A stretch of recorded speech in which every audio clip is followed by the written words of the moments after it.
Our today's guest is Queen Arit. At early age, she decided to go in the healthcare, and from there, a bunch of things happens. But today, she is got herself into a tech industry, but also helping other people with the same journey that she has gone through. I will use a quick presentation to show her journey. In high school, she wanted to become a doctor. So she started with medical college, but then around third year, she realized that it may be too much. So she started public health study, and then she went through multiple jobs in public health, and then something happened. She was let go, and that's where the tech journey began. And I wanted to highlight there that these are the points in your life where you could do 10 other things, right? You could have gone into the similar type of job. You could maybe that job was continued and you could have grown yourself into public health, but all that happened for a reason, that you started your own um, web agency with the knowledge that you had, the previous knowledge that you had, and then again you had an option to continue to grow that agency, but you started learning PHP, you started boot camp, you started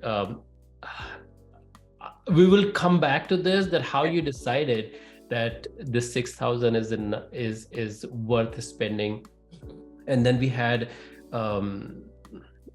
interviews and the first job at Capterra, and then from there 2 years 3 years later, you're doing a lot of things, not only grown yourself into a senior dev advocate, but also doing bunch of mentorship activities through your website, your newsletter, your WhatsApp group, and you just started Podia Circle as well, and your one-on-one mentoring session.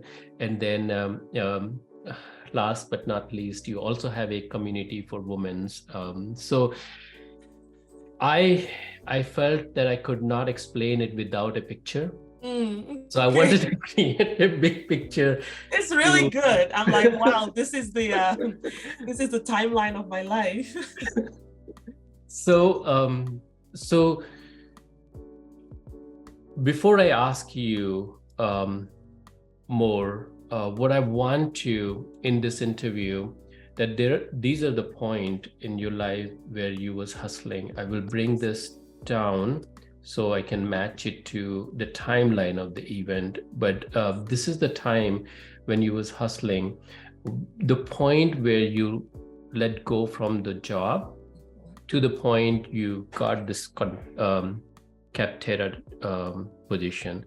And most of the time what happened, that after Capterra, yes, there was a struggle. Yes, there was similar type of, but you had a direction at that point, right? It was, I wouldn't say easy, but having a direction, having a purpose, clarify a lot.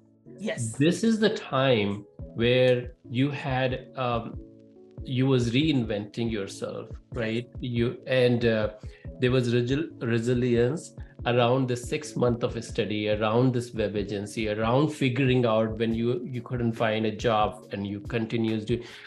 I will be focusing a lot around this part, that how you found yourself, right? Fighting with other people, fighting with all these other technology and learning is all possible, but the biggest fight is within. Yes, absolutely. To tell yourself that it is okay, and you keep going. So with that, I will stop sharing. What's the thought process at that point to choose, you start your own agency? Yes. Okay. So let me give a little bit of background, just a little bit. I was an immigrant. So I was an international student. That's how I came to the United States. And so, being an international student, work opportunities are not as plentiful. And there's a lot of restrictions, even if you are able to work. And so the job that I was let go from was actually my first full-time job in the United States. And that came after I was naturalized through marriage to my partner. I was able to get that status. I was able to get resident status, right? So that was my first ever full-time job in the United States, yes. At the same time, actually, I started that job a few days before my wedding. And so, so there was a lot going on in my life, right? I was starting this new life with my partner, eventually I got pregnant. And so that job was happening alongside a lot of change and readjustment in my life. And so even though I enjoyed the job and I did well in the job, but it didn't feel like a career. To be honest, a lot of my emotional and mental energy was going toward my new family, right? This family that I had started, I was with child, going through that whole experience, yes. And so when I got let go from that job, it was like a reorganization in the company with a merger and all of that. And so when I got let go from that job, it didn't feel like, it was painful to be fired, but it didn't feel like I had lost anything really, because I wasn't as emotionally invested in the role. It was just a job. Yes, it was a job. It was paying bills. And at the time, my son was a toddler at the time. And so that's when I made the decision. I felt like, because honestly, Vinod, I was going to work to pay daycare, because daycare is so expensive where I live. And so when that job went away, I decided I'm going to stay home with my son, right? I'm not going to look for another role just to take 3/4 of the pay and give it to daycare, right? And so I made that decision, yes. And so making that transition now to where I ended up as a developer at Capterra, I know we're going to get into that, but a big part of it was at that time, my decision to be there with my son, to be home. Culturally, I'm from Nigeria. Culturally, there's a lot of emphasis placed, for women, like maintaining the home, domestic responsibility. And so that was a big part of my value system at that time, right? I wasn't necessarily thinking about like a high-powered career. Let me put it that way. Yes. So did you have any other option, or how did you choose that web will be the one? Okay, so so during the time that I was home, I always say in my family, I get this from my mother, okay? My family, the matriarchs in my family they don't know how to be idle, okay? So we always have something going on. And so even though I was home, I just couldn't sit at home. I needed to be about something. So I actually did a number of things, I was a makeup artist for a number of years. Yes. I also had a catering company. I catered West African cuisine. Yes. And I had always, my relationship with WordPress actually started in college. At that time, it was just a blogging platform. Now it's a fully functional content management system, right? And so I had a few, I had a website for my makeup, I had a website for my catering. And so the people who patronized me or my community, they would see these websites and say, oh, who did that for you? And I would say, I did it. And they would be like, really, And so it started with friends, my girlfriends. I started getting requests, oh, could you do something similar for me? Oh, I want to start a blog, or I want a business website. And so it started out just being in my community, but then that community gets to talking. And so I started getting requests from quote unquote strangers, right?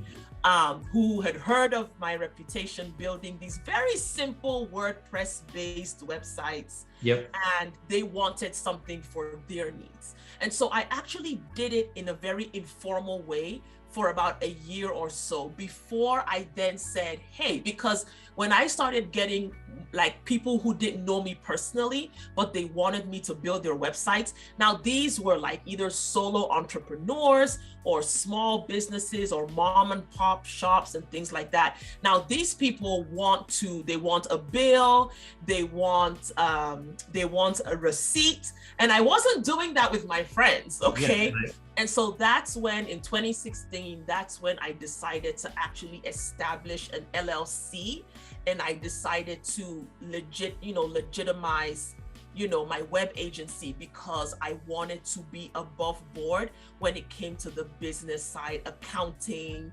bookkeeping, receipts, all of that. So it was the clients I was getting that forced me to actually create a business entity and start operating an agency. Yeah, so that's how that happened. And so with the makeup, I stopped doing that because pregnant with my son, it became hard on my back. With the catering, I was doing both side by side, and I felt like, to be honest, the web agency was less energy. Anybody who cooks will tell you cooking takes a lot of energy. And so that's how I made the decision. And all of these ventures allowed me to remain home, which, if you remember, was like my highest value at the time. Was I wanted to be at home. I wanted to be in that domestic, yes. That's awesome. I did not know. And any one of these could have been bigger, right? Yes. I've seen many people have made that big cooking. So again, it just proved the point, right? There are so many things that could have been, and all you have to do is to just keep trying. Yes. And God will show you the path. Yes, right? You will be directed. I know for me, like I said, with the web agency, and it came natural to me, right? I have like a natural entrepreneurial spirit. So I was able to put myself into the shoes of my clients and actually anticipate their business needs even before they articulated them. I was able to say, hey, you're going to need this. You're going to need a booking form. You're going to need online processing. And they may not have been there, but I was able to anticipate that and create that solution. And then they were like, how did I live without this all my life, And so that was like a rush for me. I actually enjoyed like the word pressing, but I truly enjoyed seeing that look on people's faces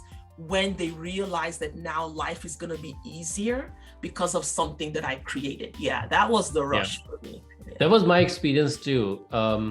There was a point where we implemented something called Nintex. And my original idea was that in the corporate enterprise, I will be able to make transform some of the paper-based process into electronic process. But my experience was that each project that we did, we have to help them transform their current process first. And they were saying, oh my God, we was having these 10 steps and now we reduced to 5 because we able to observe and document it. Right. So that was eye-opening that even though somebody will claim that the software can do something, right, you still have to figure out how this person function or how this team function, and then how optimize and then convert that into a software. Absolutely. Or a website. So I guess that was the point when you started getting all these requests and you started putting more and more time. That was the time when you felt limited because you did not know PHP. Yes. Right. So yes. So with WordPress, the programming language is PHP. I didn't know any PHP. Up until that point, I was, organizing themes, WordPress has such a rich ecosystem of plugins that can do virtually anything. But it got to a point where my client recommendations started getting so complex that I couldn't put together enough plugins. I couldn't configure enough themes to actually do what it is they needed me to do. And so that was, I kid you not, that was the first time that it occurred to me that learning to code might be a good thing. It had never crossed my mind before, literally never. But once I started getting to the limit of what I could do with plugins and themes, and I knew that, oh, if I just knew how to go into this file and tweak and change and maybe, like create a child theme or create like a modified, or even build my own plugin, but I knew I couldn't do that without knowing how to code. So that was when the idea first came to me. And at the time, I was pregnant with my second child. Yes. So this is another example that you was going after the intuition, you're going after the situation, right? This is a situation where you had job, but to be able to be more effective, you have to do something. Yes. So once you decide that you want to go into, you want to go learn programming, you started doing these boot camps, and you said you did 5 or 6 boot camps at that point. Mini boot camps, yes. So when I decided to learn to code, of course, I'm on Google, and I discovered that there's these things called coding boot camps, right?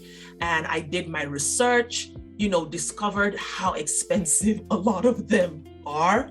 And I was like, this is a lot of money, but a lot of them offered mini trials almost, right? Like a week here, 2 weeks here, some up to 4 weeks. And so I decided to try all of them out, as many as offered like mini versions. I tried all of them out just to get a feel for what I was going to experience if I committed to the entire boot camp, right? And so that was an eye-opening experience because I was excited that I was coding. Funnily enough, I didn't choose a PHP based boot camp even to trial because I did my research. And I discovered that at this point, I really was one foot in either land. One foot was, okay, I might continue with my web agency. And the other foot was, hey, this might end up being a new career. Now, I hadn't made a decision at this point, but I was aware of the opportunities that learning how to code would give me. And so I decided to go with the boot camps that seemed to be the most popular and the most successful, right? Yeah. How did you find them? Google. I mean to ask that when you search, even today, within 5 minutes, you will have a list of 50. Yes. Right? And I'm sure that was the case with you. So selecting one that you will go after, yes, that thought process. And then second, was this 6 mini boot camp, were they free or they paid? They were free. Yes, okay. They were free. It was like, some boot camps will allow you to take their first module or like their first couple modules, and then after you're done, then you have to pay to continue. So that's what I mean by mini boot camp. They were free. In terms of making the decision, so it was a number of things. I first Googled, coding boot camp or coding boot camp new beginner or coding boot camp never coded, I wanted to capture what suited my profile. And then I also went by reviews. And so whatever list I generated, I went hunting for reviews. I looked for reviews on Reddit. I looked for reviews on, other sort of like message aggregator, right? And based on the reviews, and then I also looked at, the website, the curriculum, I looked for, like curriculum that seemed to be robust. I had a little bit of training in systems engineering. And so I also used that to also judge, right? And so when I made those list of 6, it was after looking at reviews, it was after taking their mini boot camps, and price was also a big factor. I actually chose the boot camp that I chose. One of my top reasons was the price. And at the time, they didn't have ISAs, because I read the ISAs, the income sharing agreements, and they didn't make me very comfortable because of the extent of information that they were requiring from you. What I liked about the bootcamp that I chose was you could either pay upfront or you could take a standard loan. And for me, a standard loan just made more sense than an ISA. The ISAs just seemed to be very, and to be honest, they were brand new at the time. It was a new payment vehicle, you know, like granted. But I decided to go the traditional loan route because it made sense to me. Yes. Finally, I chose the bootcamp I did because all the other boot camps required you to attend some form of live instruction. At the time, my child was 5 months old. And so I knew that if I fell behind, it would really demoralize me. And so the bootcamp that I chose was self-paced. All the videos were preloaded, and you just opened each video as you went along. There were no cohorts, there were no live instruction, and I felt I could control my pace better. Yes, with that. Then the 6 mini bootcamp that you took was from the same boot camp or no, different? Different. So different. 6 different, yes, right. Again, I wanted to get a feel for, if I continue with this boot camp, how is it going to feel? And I felt like the mini boot camps would give me an idea. Yes. Yeah. So what I was trying to highlight is the thought process around how you find and then how you kind of validated this is a good idea before spending 6,000. And I wish if people can follow that. And what I see on Twitter, that they will start with something X, and then 2 weeks later they will switch to Y, and then something else, because there's so much good resource. So much, yes. And many of them are free right now. Yes, there's a lot more. It's just been 4.5 years, about 4.5, 5 years. It's just been 5 years, Vinod. The explosion of resources is insane. It's nowhere near what it was when I was starting. Definitely. I still cannot believe that people are asking for 6,000 for a 6-month boot camp. Like, that was cheap. And that was cheap. That was one of the cheapest. There were some that I considered that were charging 12,000, 13,000. Yes, and I took their mini boot camps, but I just felt like this is just way too much money. The boot camp that I took was I think it was the cheapest out of the 6 that I was considering. Yes, it was the cheapest for 6,000. Yeah. I think I spent my life in wrong thing, like 23-year experience with my 9-to-5 job. If I would done something like this, right? They recorded. I mean, you're saying these are recorded with mentorship.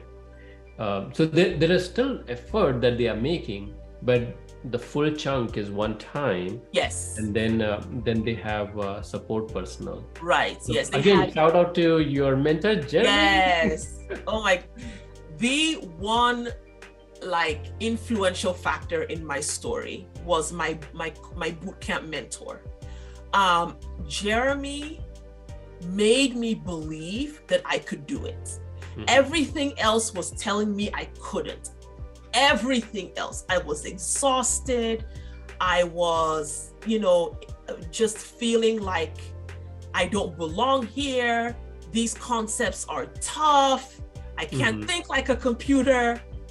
Those were all the things that I was experiencing. But Jeremy was that one guiding light that, he would tell me, he said, Arit, where I work, we can only hire locally. If you lived where I lived, I would give you a job. Like, he would tell me things like that. And I think hearing that from a senior engineer, like, I was willing to believe him over myself, because myself, I didn't believe, but him, I chose to believe. Yes. Can you give another 1 or 2 more example of how something practical that happened with Jeremy that helped you? Yes. Jeremy, so we had, as part of the bootcamp, we had weekly 1-hour sessions with our mentor. And the purpose of these sessions was to go over homework, go over projects. And so when the program introduced us to test-driven development, writing tests for your code, Jeremy is a TDD fanatic, okay? And so, writing those tests with his guidance was amazing because he went completely beyond the bootcamp material and taught me about the value of tests, why tests matter, started teaching me about continuous integration and continuous delivery. And I was able to take those concepts into my interviews. Yes, I was able to take those concepts, even though the bootcamp made us to write tests for one app. I was so I fell in love with testing. I went and wrote tests for all the other applications I had built before that app, right? And so that was a concrete way that I think Jeremy helped me to start thinking like a developer, not just in terms of coding, but the whole ecosystem that you function in as a developer. Yes, so that was one major way.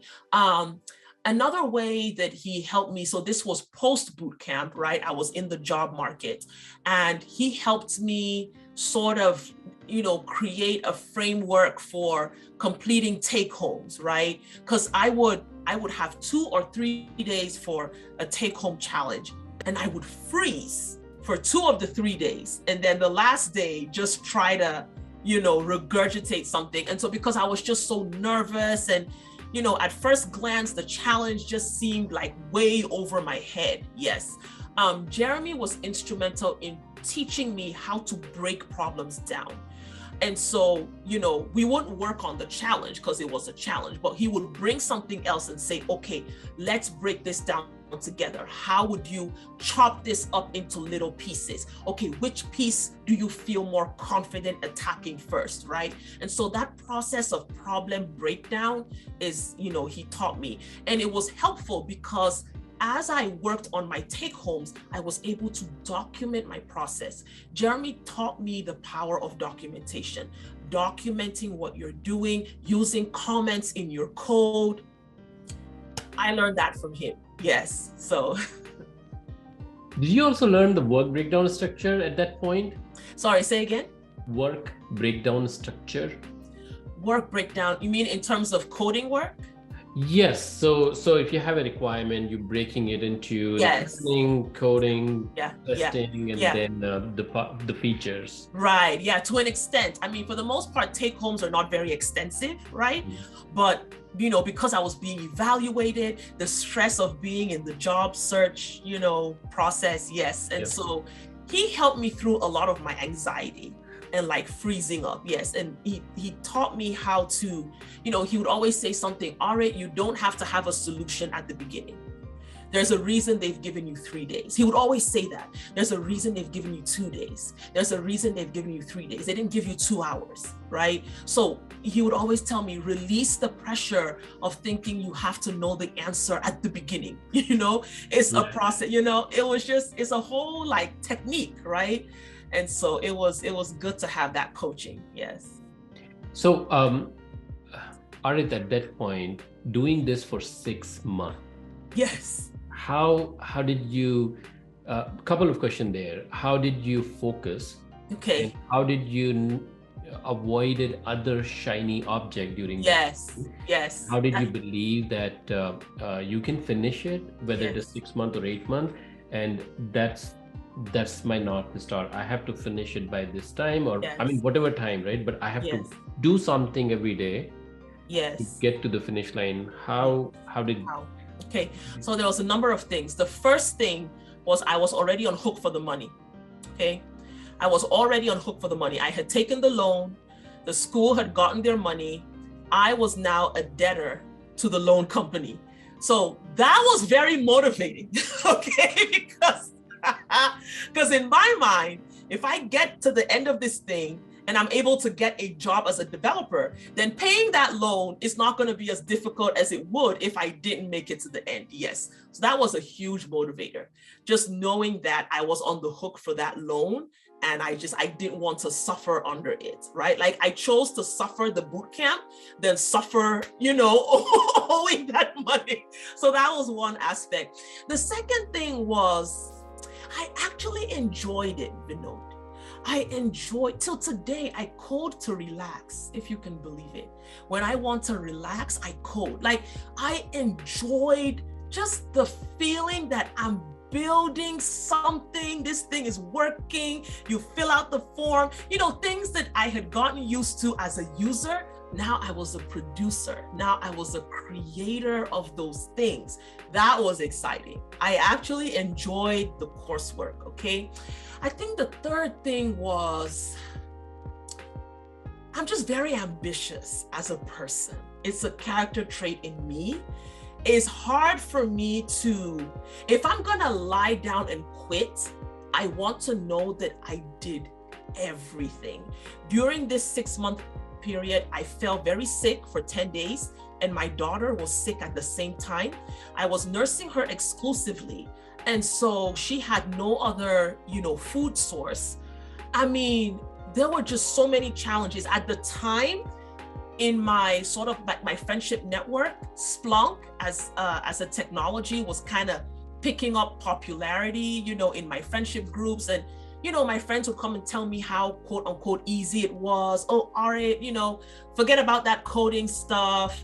Come over and learn this. Like I had those invitations all the time. But again, that loan, that $6,000 loan, I was like, nope, I don't want to have any creditors on my neck. And so just a combination of those things. I think ultimately I felt like, I've done like a 4-year course in college. At the time I had master's degrees that were 2 years each. In my mind, I felt like this is 6 months, Arit. Like this isn't the longest program that you've ever taken. You've taken longer programs and gotten to the end. And so in my mind, I felt like if you quit before 6 months, like you're weak. And I think I used to talk to myself like that, like you're not weak, okay? You're not a weak woman. So go ahead and get this done. Yeah. But yeah, I would say a combination of those things. So I want to touch something which is, I feel like, very ingrained to your values. Mm-hmm. When you was in college, third year, you had that exact same feeling on the failure, that you are a failure, you couldn't handle it. Yes. And then you had the exact same feeling when they let you go. Yes. Then you had exact same feeling when you couldn't get the interview, right? Yes. During the interview. Yes. Why that feeling is so important for you? I think it comes from, growing up, I was always the best. Okay. And what I mean by that is in primary school, elementary school for the Americans, in primary school, I was always the best. I was the best at math. I was the best at English. I was the best at science. In secondary school, middle school and high school for the Americans, I was always the best. I was always one of the top 3.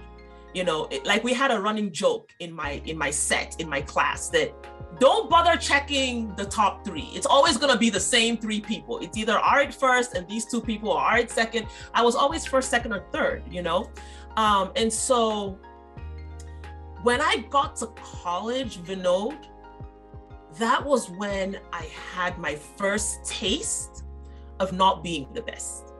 And I think psychologically, I didn't know how to process that. And it's now, being older that I am, I realize that a big part of my value, my self-value and my self-worth was tied up in always being the best. Being the child with the plaques, the achievement plaques on the wall, the pride of my father when he told his friends, my daughter was first in science, my daughter was first, right? And so I think when I came across real struggle, I didn't know, because Vinod, I never really had to struggle before. I never truly had to work for it in primary and secondary school. College was the first time that I actually had to work at just being okay, not even the best, you know? And that's the truth. In college, I didn't know how to handle it. And so I just, not that I gave up, but I kind of went, because I say this all the time, you know, like my son now, he asks me, he says, Mama, you know, if you could go back to that time and do something different, would you have gone on to be a doctor? And I said, absolutely. Because I would have understood that just because you failed once doesn't mean you're a failure. And that was what I internalized when I was in college. When I had organic chemistry, physical chemistry, and biochemistry all in one semester. And so just the workload was massive, and I didn't get good grades. I think rational person would say, oh, okay, I didn't do well in this course, let me repeat it. Vinod, repeating a course wasn't an option in my brain at that time. And so if I didn't do well, it means I was a failure. That was my mindset. Yeah, of course it has changed. It changed, it had to change. I wouldn't be where I am today if I still had that mindset. But I think it's very important that we pay attention to what we internalize from our experiences. Just because you failed at something doesn't mean you're a failure. Doesn't mean that that field or that industry is automatically hands off to you. Yeah, so. Thank you for sharing that. Sure. Thank you. There's two points here, right? Two hidden gems there. Number one, you use the word self-worth attached to these items. The point there is sometimes I'm not just a glimpse or something is there, right? It's very small that sometime when this happen, you attach your self-worth to other people acceptance and approval. Yes, absolutely.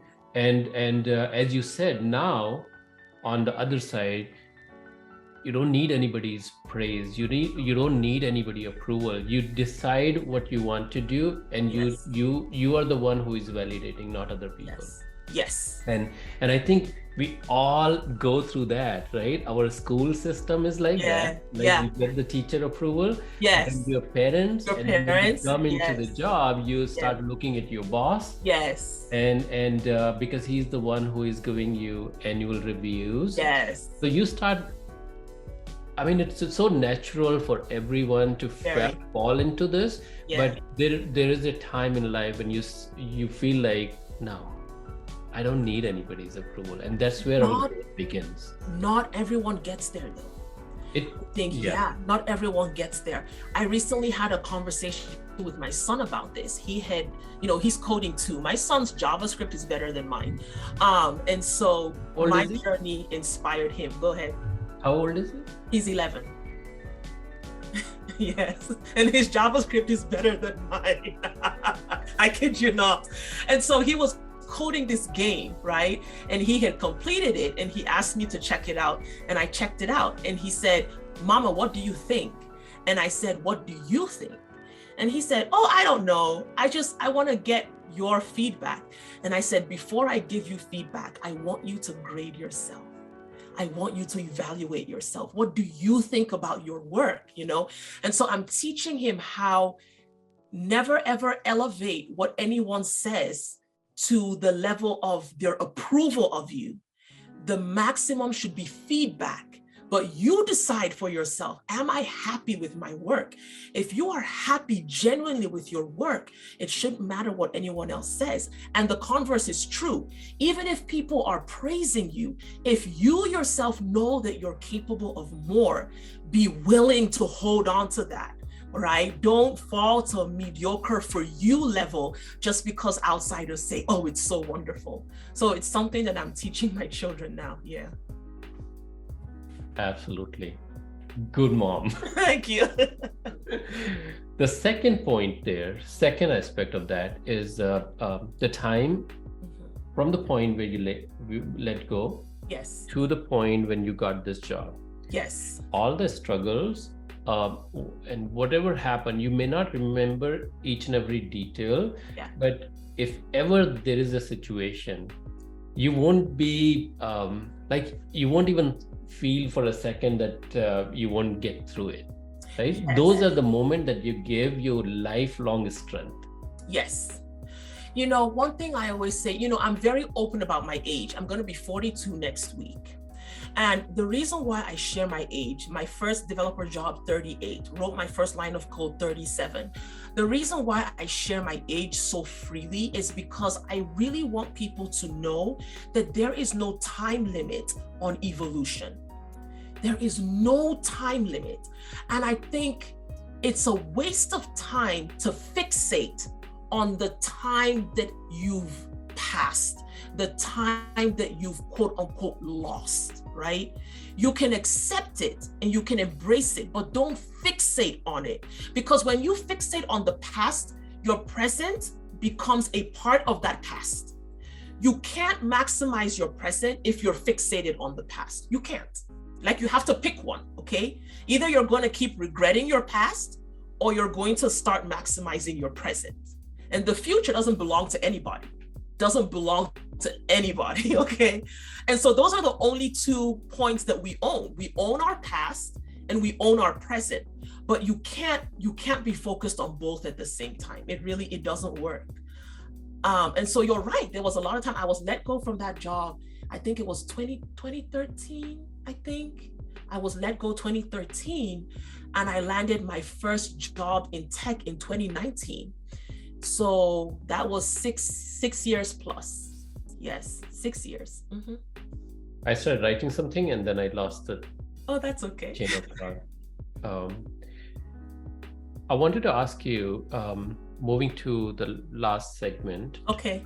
And I wanted to ask you, actually, there are so much to cover more, but I will get to the advice part, right? Okay. If somebody in the same situation where we have 2 type of people that we are interacting with. Number one, somebody fresh, whether from the age or whatever their age is, the freshens are fresh, right? They want to get into the tech.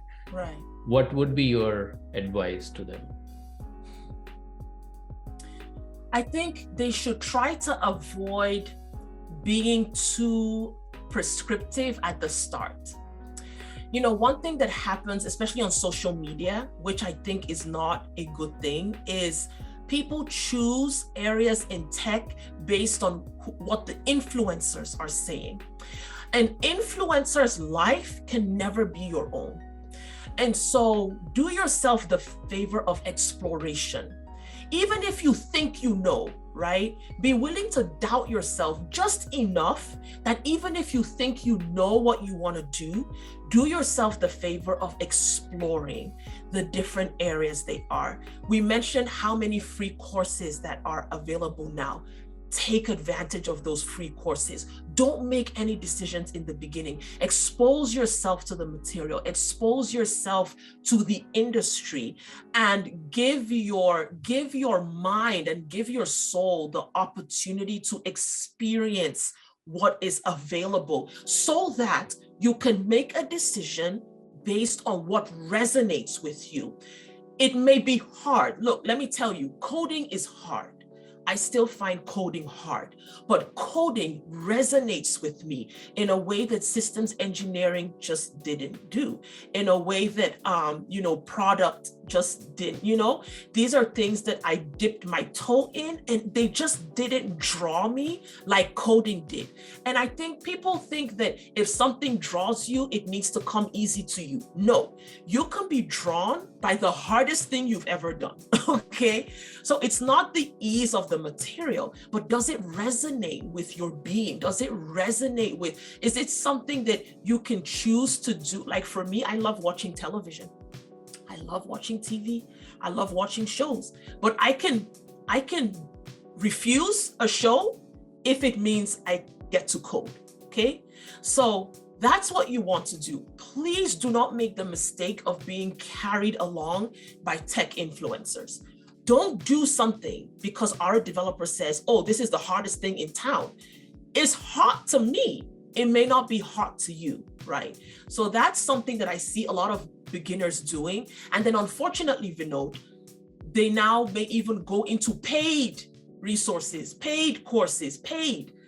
And then they find out this really isn't me, but now they've paid all this money, right? And even if you don't pay, you've wasted, well, no time is really wasted, but you've spent time that could have been better spent another way. Yes. So that would be my top advice for a complete beginner, is just be a little promiscuous. Okay. Just, Yep. play the field. Yeah. Play the field a little bit. Yeah. Before you decide. And I always suggest that programming is just one of the area. Yes. You have product, you have So business many. analyst, you have marketing, you have Yes. DevOps. I mean, it's just so many. wide Yes. that you can get into. The duration side of it. Yes. I have seen, and I have wrote myself as well, which I'm guilty of, but you can grab the attention and then you can share the wealth of the knowledge. So you have taken 6 months just to study and more than 6 months for interviews, right? Yeah. So I think it could be it could take somebody from a year or two Yes. to get into the tech. Yes. And I would say that's probably you need that kind of mindset that you're Yes. getting into this with that long. Yes. If you are young, no worries, you can do it with your job, your studies. But if you are like us, you need something like Yes. you need a full-time job. You need a job so to that you take can care of support yourself. it, because it's Right. going to take a Yes. year or two. I think that's kind of the mindset that people need. Yes, timeline is so important. And I think balance is key, right? It's good to have a little bit of timeline pressure, as much as it can keep you, like, let me give an example. My boot camp, it was 6 months. If you were not completed with the material in 6 months, they would extend month to month and you pay money. So that was a big incentive for me. I had already paid $6,000. Yeah. I wasn't about to start paying $1,500 because that was the cost of the extra months, was $1,500. Okay. That was not acceptable to me. And so that little bit of pressure helped me. Okay. It helped me to push through some fatigue, push through some disillusionment, and just keep going. Because like I said, I choose my suffering, Vinod. Okay. Like I choose my suffering. I didn't want to suffer an additional price. So I chose to suffer in other ways, right? So there's certain types of pressure that I think can help you stay consistent, but you need to be careful, because when you adopt an unrealistic timeline, you end up artificially being disappointed. Your disappointment is artificial because the timeline was unrealistic, right? And so you have people out here wanting to land a job in 3 months. And when it doesn't happen, they get discouraged. They conclude, oh, I'm not good enough. I'm not cut out for this. What if on the track that they were going to land a job in 5 months? Well, guess what? That never happened because they gave an arbitrary number, right, of 3 months, not really based on anything. Maybe an influencer, maybe someone with 100,000 followers, and so it's really balanced. You don't want to go too off the deep end of it doesn't matter how long, because the reality is, as humans, I mean, think about it. You go to the gym, what do? You stress your muscles. That's what makes them grow. And so if you go too far on the deep end, or on the other end, where you say, oh, it doesn't matter how long it takes me, without any sense of helpful pressure, you might be in it for 8 years and you still haven't, right, And so you don't want, it's balance, okay? You have to find the balance, the sweet spot right in the middle, yeah. So Arif, we have about 10 minutes. Okay. So we have two options. Either we can cover the other area, we can spend more time here because this is great conversation. It's up to you. I defer to you. Okay. So during this time, when you was doing this course, Yes. and then second, when you was course was finished and you Yes. was preparing for interview, during these two time, Yes. how a typical day looked like or week looked Oh like? my gosh. Okay. So I wasn't working. Getting into the time management. Yes. Okay. I wasn't working. I had my digital agency. When I started boot camp, I stopped taking new clients. So I was just supporting my current clients, and their websites were built. Typical requests were, oh, we need a new email, we need more space, we need something changed on this page, that page. So the digital agency wasn't as time consuming as it could have been, because I just temporarily, I stopped taking new clients. I wasn't working full time out of the home. So that definitely Two helped. kids. And I had two kids. My son was in school, my daughter was an infant. Yes. Now, a typical day was as follows. My daughter did not like to sleep during the day. And she was, I nursed her exclusively for the first 6-7 months of her life, right? And so during the day, I couldn't get anything done. I couldn't really get any studying. And so what I chose to do was I would just play my lecture videos in the background. I wasn't even really able to pay attention because my child was very demanding, as she should be, right? I'm her mother. So I just played my lecture videos in the background and I would listen as I could, right? Whenever she did manage to take a nap, I was also napping because she wasn't a big day sleeper, right? So I didn't do anything during the day, apart from my domestic duties, cooking, and all of that. Now, because I knew that she wasn't a day sleeper, I decided to prioritize her night sleep. And so I built a solid routine with her, a bath routine, massage, story, right?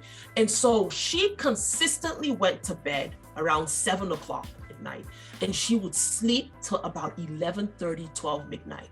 That was when I studied.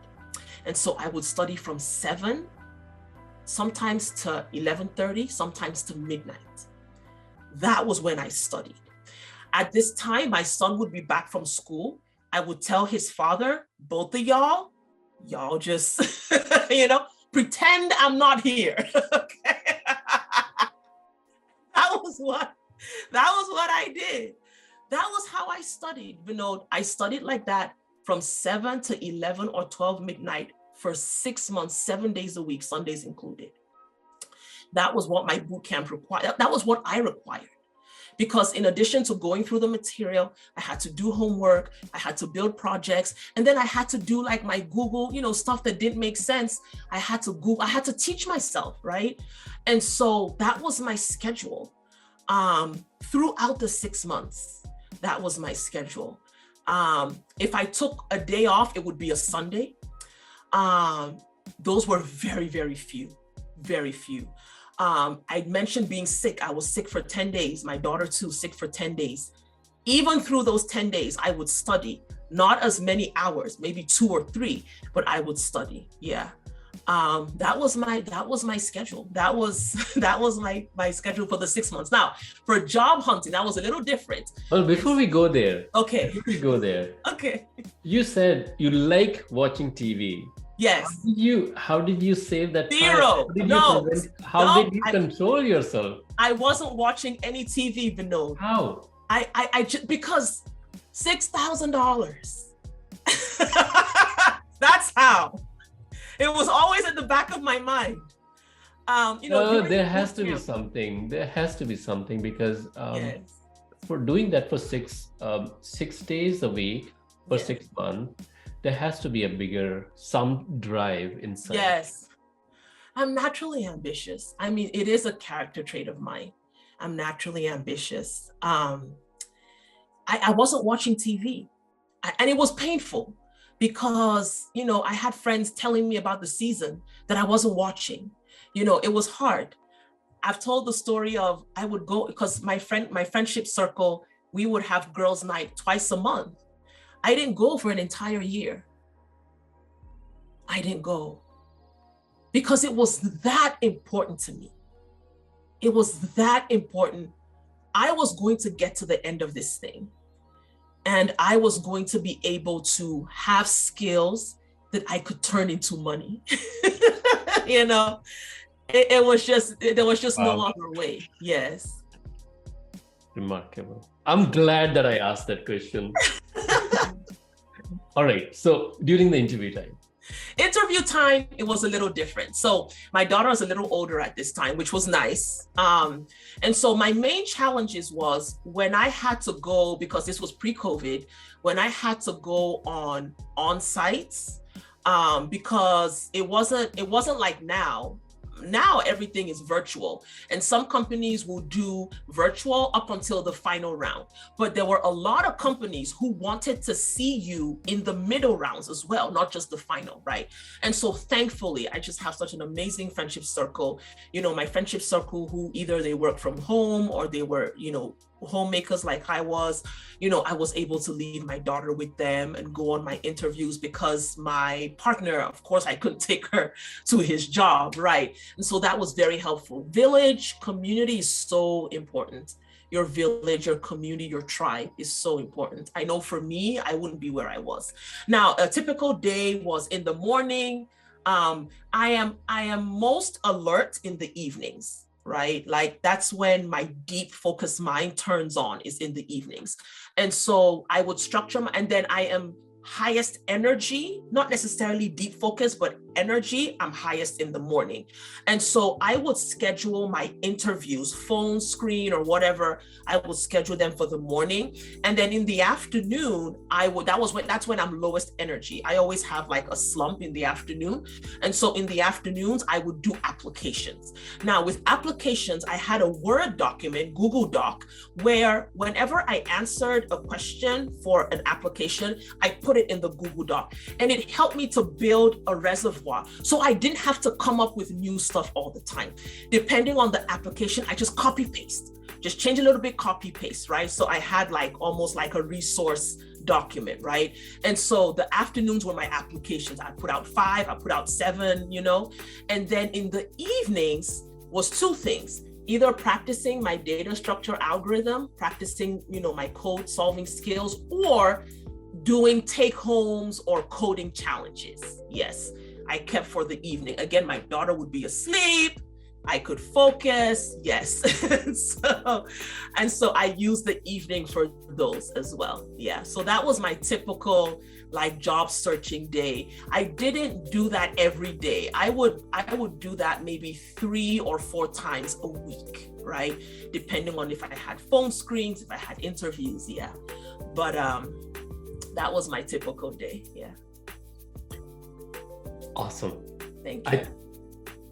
What I will do, I will work with your assistant to schedule a second round, because I wanted to talk about all your mentorship, everything that you're doing right now to give back to the community. Yes.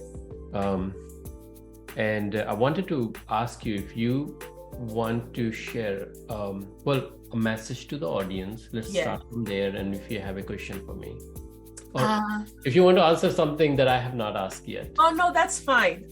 Yes, we're out of time this time. I would love to come back. I would love to be back. We'll get that scheduled. I want to thank you, Vinod.